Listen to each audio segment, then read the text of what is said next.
Gaurav 97 megahertz. Radio Gaurav 97 megahertz. It's news time. The news time is sponsored by Namobuddha secondary boarding school, Dhulikhel 12, शङ्खु इटे, Arunoday boarding school, पनौती 4, काभ्रे।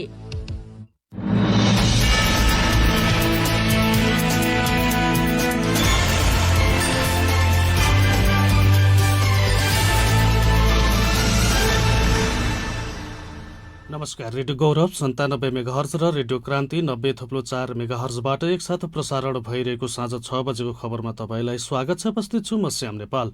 खबर सुरु गरौं मुख्य खबरका शीर्षकहरूबाट।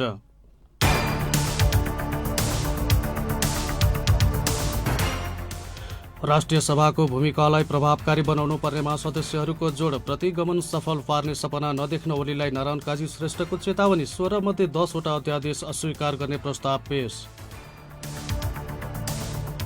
प्रतिनिधि सभा विघटन मुद्दामाथिको बहस सकियो। फैसला भने असार 28 गते आउने सम्भावना। साउन 15 सम्म मध्यावधि निर्वाचनका लागि दल दर्ता गर्न आयोगको आग्रह। आज थप 2622 जनामा कोरोना संक्रमण पुष्टि। 2211 जना डिस्चार्ज। विदेशबाट फर्कनेलाई क्वारेन्टिन राख्ने 110 होटललाई अनुमति। म्यानमारमा सेनाको गोली प्रहारबाट 25 जनाको मृत्यु। हालसम्म 890 जनाको ज्यान गयो। र टोकियो ओलम्पिकमा सहभागिता जनाउन पौडी वाच एलेक्स जापान प्रस्थान।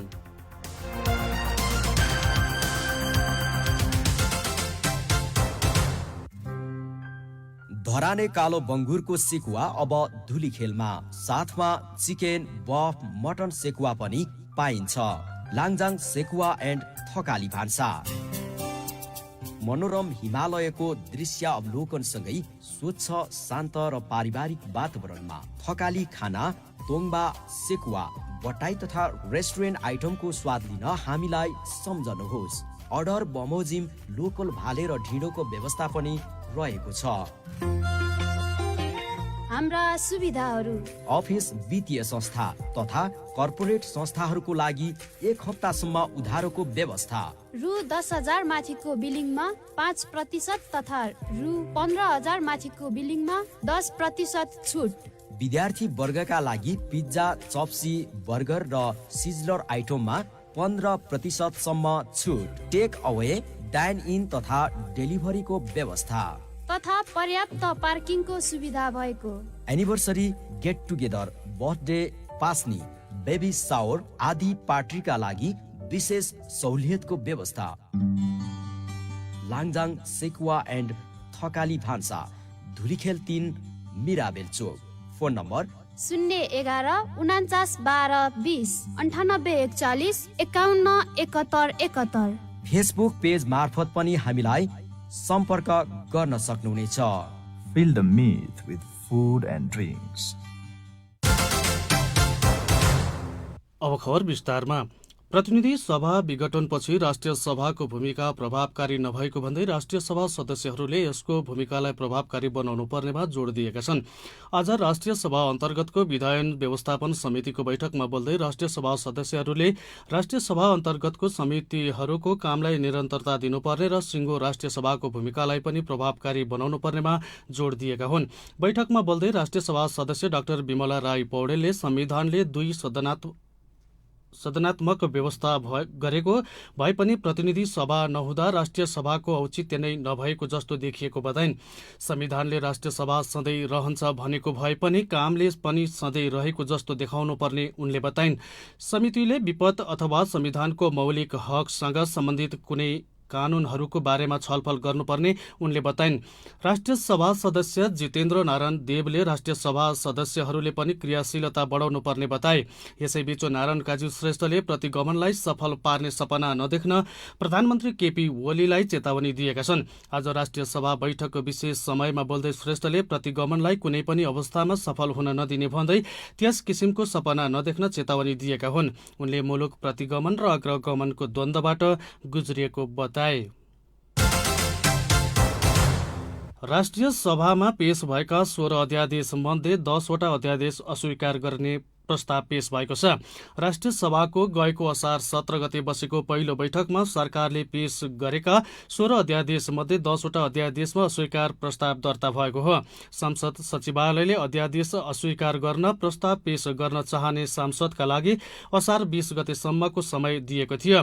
राष्ट्रिय सभाको विधेयक शाखा प्रमुख तथा विधायन व्यवस्थापन समितिका सचिव मनोज कुमार गिरीले 20 गतेसम्ममा 10 अध्यादेशमा अस्वीकार प्रस्ताव पेश भएको र बाँकी रहेका 6 वटामा अस्वीकार प्रस्ताव पेश जानकारी दिए।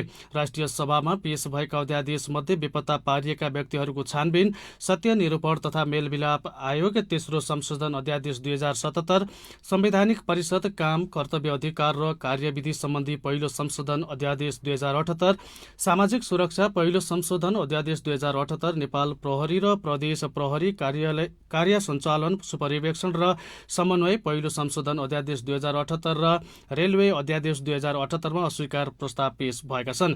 यस्तै नेपाल नागरिकता पहिलो संशोधन अध्यादेश 2078, शपथ सम्बन्धी अध्यादेश 2078, आर्थिक अध्यादेश 2078, विनियोजन अध्यादेश 2078 र राष्ट्र ऋण उठाउने अध्यादेश 2078 मा पनि अस्वीकार प्रस्ताव पेश भएको सचिव गिरीले जानकारी दिए।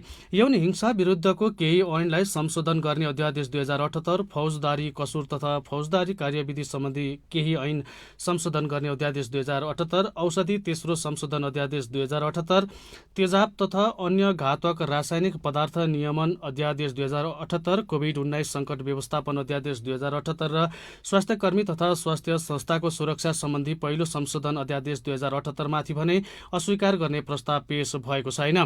प्रमुख प्रतिपक्षी तथा विपक्षी गठबन्धनका सांसदले 10 अध्यादेश अस्वीकृतको प्रस्ताव गराएका छन्। राष्ट्रिय सभा सदस्य डाक्टर खिमलाल देवकोटाले सरकारका धेरै वेबसाइटमा नेपालको पुरानो नक्सा नै नरहेको भन्दै सच्याउन अनुरोध गरेका छन्। राष्ट्रिय सभा सदस्यमा निर्वाचित भएपछि आजको बैठकको विशेष समयमा पहिलो पटक बोल्दै राष्ट्रिय सभा सदस्य देवकोटाले सरकारका धेरै निकायमा पुरानो नक्सा नै नरहेकाले सच्याउनु पर्ने आवश्यकता रहेको बताएका हुन्। उनले शपथ सम्बन्धी अध्यादेश ल्याउनुबाट सरकारको संविधानप्रति विश्वास नभएको स्पष्ट देखिएको बताए। अघिल्लो दिन गलत शपथ लिएकोमा भोलिपल्ट सच्याएर शपथ लिन लगाउनु पर्ने राष्ट्रपतिले शपथ सम्बन्धी अध्यादेश जारी गरेर संविधान विपरीत काम गरेको टिप्पणी देवकोटाले गरेका छन्। उनले राष्ट्रपतिको यो कदमले संविधानको संरक्षण र सम्वर्धन हुन नसक्ने बताएका छन्। प्रतिनिधि सभा विघटन बदर र कांग्रेस सभापति शेरबहादुर देउवालाई प्रधानमन्त्री नियुक्तिका लागि परमादेश माग्दै दायर रिटमा बहस सकिएको छ। प्रधान न्यायाधीश चोलेन्द्र शमशेर जबरा नेतृत्वको संवैधानिक इजलासमा भएको बहस सकिएपछि मुद्दालाई असार 28 गतेसम्मका लागि हेर्दैमा राखिएको छ। सम्भवतः सोही दिन फैसला आउने सर्वोच्च अदालतले जानकारी दिएको छ। मन्त्री परिषदको सिफारिसमा राष्ट्रपति विद्यादेवी भण्डारीले जेठ 8 गते प्रतिनिधि सभा विघटन गर्दै मध्यावधि निर्वाचन घोषणा गरेकी थिइन्। आफूलाई प्रधानमन्त्रीमा नियुक्तिको परमादेश तथा प्रतिनिधि सभा पुनस्थापनाको माग गर्दै विघटित प्रतिनिधि सभाका 146 सांसदको हस्ताक्षर लिएर देउवाले जेठ 10 गते सर्वोच्चमा रिट दायर गरेका थिए। उक्त रिटमाथि प्रधान न्यायाधीश जबरा नेतृत्वको संवैधानिक इजलासमा असार 9 गतेदेखि निरन्तर सुनवाई हुँदै आएको थियो। इजलासमा प्रधान न्यायाधीश जबराका अलावा न्यायाधीशहरू दीपक कार्की, मीरा खड्का, ईश्वर खतिवडा र आनन्द मोहन भट्टराई छन्। प्रमुख प्रतिपक्षी दल नेपाली कांग्रेसले पूर्वी चितवनको राप्ती नगरपालिकाकी सुजिता भण्डारीको रहस्यमय ढंगले भएको मृत्युको अनुसन्धान गर्न र दोषीलाई अविलम्ब कानूनी कठघरामा उभ्याउन माग गरेको छ। कांग्रेस प्रवक्ता विश्वप्रकाश शर्माले आज विज्ञप्ति जारी गर्दै भण्डारीको रहस्यमय ढंगले भएको मृत्युले गम्भीर आशंका जन्माएको बताएका छन्। देशको विभिन्न भागमा महिला उप अनेक प्रकृतिका हिंसा र हत्याका घटना पटक पटक भएका र यो प्रवृत्तिलाई निरुत्साहित गर्न र सामाजिक परिवर्तनका गम्भीर राष्ट्रिय विमर्श गर्न जरुरी भइसकेको कांग्रेसको भनाइ छ। बागमती प्रदेशको प्रदेश सभा बैठक आज पनि स्थगित भएको छ। विपक्षीहरूको अवरोधका कारण प्रदेश सभा बैठक स्थगित भएको हो। बैठक सुचारू भए लगतै विपक्षी दलका सांसद उठेपछि सभामुख सानु कुमार श्रेष्ठले प्रमुख प्रतिपक्षी दल माओवादीका नेता शालिग्राम जम्मकटेललाई बोल्न समय दिएका थिए। उनले मुख्यमन्त्रीसँग बजेटमा भएका असन्तुष्टिबारे छलफल नभई बैठक अघि नबढाउन सभामुखलाई आग्रह गरेका थिए। त्यसपछि सभामुख श्रेष्ठले बस्न अनुरोध गरे पनि सांसदहरूले उठेर अवरोध कायम गरेपछि अर्को सूचना नआएसम्मका लागि बैठक स्थगित गरेका छन्। शनिबार बजेट विनियोजन असन्तुलित भएको भन्दै नेकपा माओवादी, नेपाली कांग्रेस र विवेकशील साझा पार्टीले अवरोध गरेका थिए। आइतबार पनि बैठक सञ्चालनका लागि छलफल भए पनि सहमति नजुट्दा बैठक बस्दै नबसी स्थगित भएको थियो। निर्वाचन आयोगले प्रतिनिधि सभाको निर्वाचन कार्यतालिका सार्वजनिक गरेको छ। आयोगले आउँदो कार्तिक 26 र मङ्सिर 3 गतेका लागि तय निर्वाचनका लागि कार्यतालिका सार्वजनिक गरेको हो। आयोगले सार्वजनिक गरेको कार्यतालिका अनुसार असार 31 गतेदेखि साउन 15 गतेसम्म निर्वाचन प्रयोजनका लागि राजनीतिक दल दर्ताको समय रहेको छ। आयोगले मतदाताहरूको अन्तिम मतदाता नावली भन्दै 23 गते प्रकाशन हुने जनाएको छ। समानुपातिक निर्वाचन प्रणालीतर्फको निर्वाचन कार्यक्रम भदौ 2 गतेदेखि कार्तिक 2 गतेसम्म सञ्चालन हुने कार्यक्रम रहेको निर्वाचन आयोगका प्रवक्ता राजकुमार श्रेष्ठले जानकारी दिए। प्रधानमन्त्री केपी शर्मा ओलीले गत जेठ 7 गते राति प्रतिनिधि सभा विघटनको सिफारिस गरेपछि राष्ट्रपतिले अनुमोदन गरेकी थिइन्। उनले मन्त्री परिषदको सिफारिसमा कार्तिक 26 र मङ्सिर 3 गते निर्वाचनको मिति घोषणा गरेकी थिइन्। प्रतिनिधि सभा विघटन सम्बन्धी मुद्दामा सर्वोच्च अदालतको संवैधानिक इजलासमा बहस जारी भए पनि निर्वाचन आयोगले कार्यतालिका सार्वजनिक गरेको हो। पछिल्लो 24 घण्टामा 2622 जनामा कोरोना भाइरसको संक्रमण पुष्टि भएको छ। 7479 जनाको पीसीआर परीक्षण गर्दा 1745 जना र 4028 जनाको एन्टिजेन परीक्षण गर्दा 877 जना गरी 2622 जनामा कोरोना संक्रमण पुष्टि भएको स्वास्थ्य तथा जनसङ्ख्या मन्त्रालयले जनाएको छ। यो सहित पीसीआर विधिबाट गरिएको परीक्षणमा 6,46,367 जना र एन्टिजेन विधिबाट गरिएको परीक्षणमा 38,994 जना कोरोना संक्रमण पुष्टि भएको छ। पछिल्लो 24 घण्टामा 2211 जना सहित कोरोना संक्रमण मुक्त हुनेको संख्या 6,11,429 पुगेको छ। अहिले नेपालमा 25,690 जना सक्रिय संक्रमित छन्। यस्तै थप 23 जनाको ज्यान गएसँगै कोरोना संक्रमणबाट अहिलेसम्म 9,248 जनाले ज्यान गुमाएका छन्। सरकारले विदेशबाट फर्कने यात्रुलाई क्वारेन्टिन राख्न कुल 110 वटा होटललाई अनुमति दिएको छ। पर्यटन विभागका अनुसार विभागमा दर्ता भएका 27 र बागमती प्रदेश उपत्यका पर्यटन कार्यालयमा दर्ता भएका 83 गरी कुल 110 होटल क्वारेन्टिनका रूपमा तोकिएको हो। विभागको होटल शाखाले आइतबार कोभिड-19 संकट व्यवस्थापन केन्द्र सीसीएमसीमा होटलको सूची बुझाएको हो। नेपाल सरकारले जारी गरेको पछिल्लो विदेशबाट नेपाल आगमन हुने यात्रुको व्यवस्थापन सम्बन्धी अध्यादेश 2078 मा होटल क्वारेन्टिनको व्यवस्थापनको जिम्मा पर्यटन बोर्डलाई दिएको छ। यसअघि यो काम नेपाल पर्यटन बोर्ड समेतको सहभागितामा गरिएको थियो। रेडियो गौरव 97 मेगाहर्जको साँझ 6 बजेको खबर अझै बाँकी नै छ। कोरोनाबाट बच्न बेला बेलामा हात धुने बानी बसालौं। एकैछिन हात धुने विश्राम। ए संयोग के हो तिम्रो पारा? दिनभरि मलाई घुमाउने मात्र हो कि खाजा खान पनि कतै लैजाने हो? खाजा खाना त जाने, तर कता जाने? ल कता जाने रे? त्यही बनेपा 3 बाटोको प्याराडाइज तन्दुरी क्याफेमा जाम न ल। त्यहाँ तिमीलाई धेरै मनपर्ने चिकन तन्दुरी त्यो पनि पाइन्छ, अनि स्पेशल नान रोटी र सबै प्रकारका खाजाका आइटमहरू पनि पाइन्छ के। ल जाम न त उतैतिर। प्याराडाइज तन्दुरी क्याफे, बनेपा 3 बाटो, काभ्रे। नेपाल टेलिकम सँगै phone 011 66 17 74। Managing director Suraj Kumar Shrestha. Mobile number 9841 000132। Hotel CO international private limited, near Pashupatinath temple, Kaushala 9, Kathmandu. Our service, attractive AC room with attached bath, 24 hours running hot and cold water, private kitchen and dining, rooftop restaurant with free Wi-Fi, free airport pickup and drop, 24 hours room service. Hotel CO International Private Limited, near Pashupatinath Temple, Gausala 9, Kathmandu. Telephone 0144905555. Email hotelcointl@gmail.com. विश्रामपछि अब बाँकी खबरहरू। लगातारको वर्षाका कारण जिता नदीको धार भत्किँदा सप्तरीको राजविराज नगरपालिका 10 कदमहा टोलका झण्डै 200 घर डुबानमा परेका छन्। राजविराज नगरपालिका 10 का वडा अध्यक्ष सुशील दासले आज बिहानदेखिको बाढीले कदमहा बस्ती डुबानमा परेको हो। घरमा झण्डै 4-5 फिटसम्म पानी जमेको छ। यस्तै खाँडो खोलाका कारण राजविराज नगरपालिका 15 का केही घर डुबानमा परेको छ। यसैबीच भत्किएको जिता धार निर्माणका लागि खटिसकिएको र बाढी पीडितको उद्धार राहतका लागि आवश्यक पहल भइरहेको राजविराज नगरपालिकाका मेयर शम्भु यादवले जानकारी दिए। यता लगातारको वर्षाका कारण हनुमान नगर कङ्कालिनी नगरपालिकाको वडा नम्बर 11, 12, 13 र 14 का केही घर डुबानमा परेका छन्। सप्तरीमा वर्षेनी विभिन्न खोला तथा नदीमा बाढी आए पनि यसबाट हुने क्षति कम गर्न अहिलेसम्म सम्बन्धित निकायले कुनै चासो नदेखाएको स्थानीयको आरोप छ। म्याद सकिएको डेबिट कार्ड प्रयोग गरेर सिद्धार्थ ब्याङ्कको एटिएम मेसिनबाट पैसा निकाल्ने 2 जना पक्राउ परेका छन्।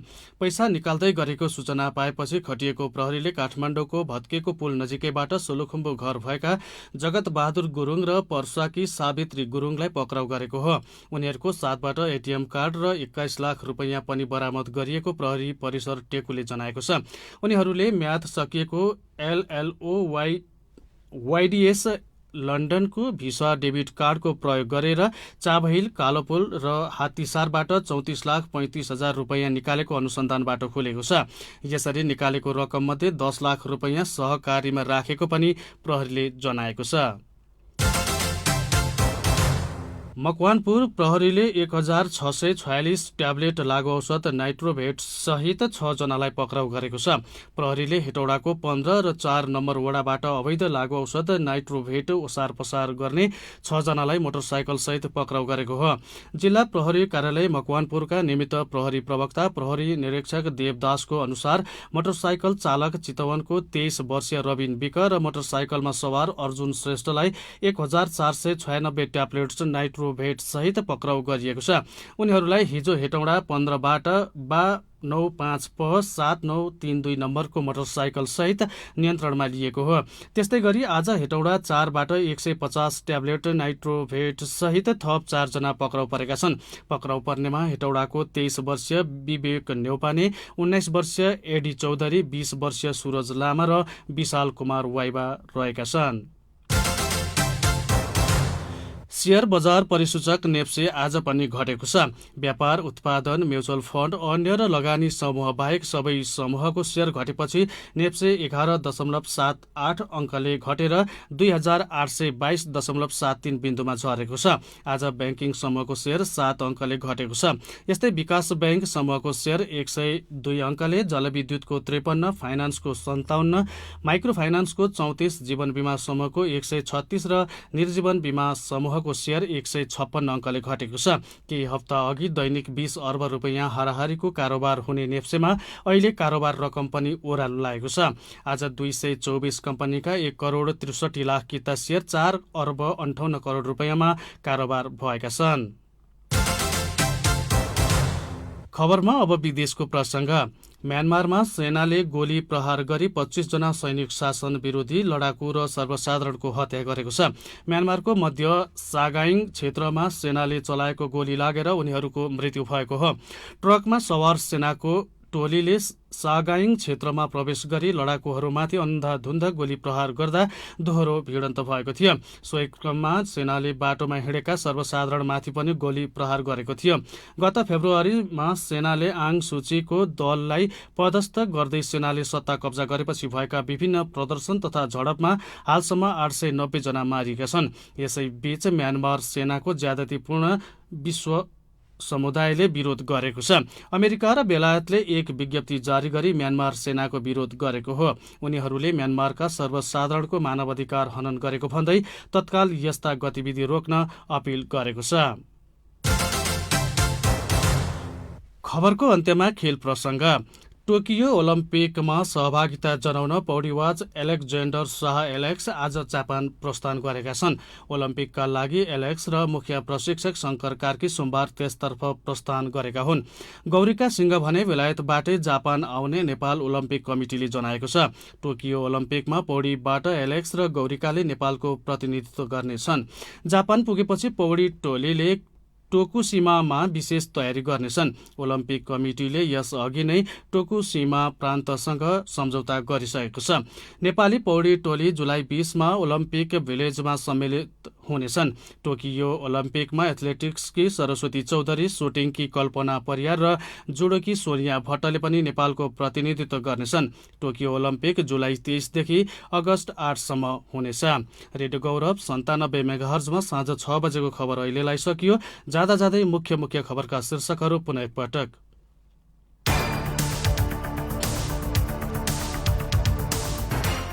राष्ट्रिय सभाको भूमिकालाई प्रभावकारी बनाउनु पर्नेमा सदस्यहरूको जोड। प्रतिगमन सफल पार्ने सपना नदेख्न ओलीलाई नारायण काजी श्रेष्ठको चेतावनी। 16 मध्ये 10वटा अध्यादेश अस्वीकार गर्ने प्रस्ताव पेश। प्रतिनिधि सभा विघटन मुद्दामाथि बहस सकियो। फैसला भने असार 28 गते आउने सम्भावना। साउन 15सम्म मध्यावधि निर्वाचनका लागि दल दर्ता गर्न आयोगको आग्रह। आज थप 2622 जनामा कोरोना संक्रमण पुष्टि। 2211 जना डिस्चार्ज। विदेशबाट फर्कनेलाई क्वारेन्टिन राख्ने 110 होटललाई अनुमति। म्यानमारमा सेनाको गोली प्रहारबाट 25 जनाको मृत्यु। हालसम्म 890 जनाको ज्यान गयो। र टोकियो ओलम्पिकमा सहभागिता जनाउन पौडीबाज एलेक्स जापान प्रस्थान।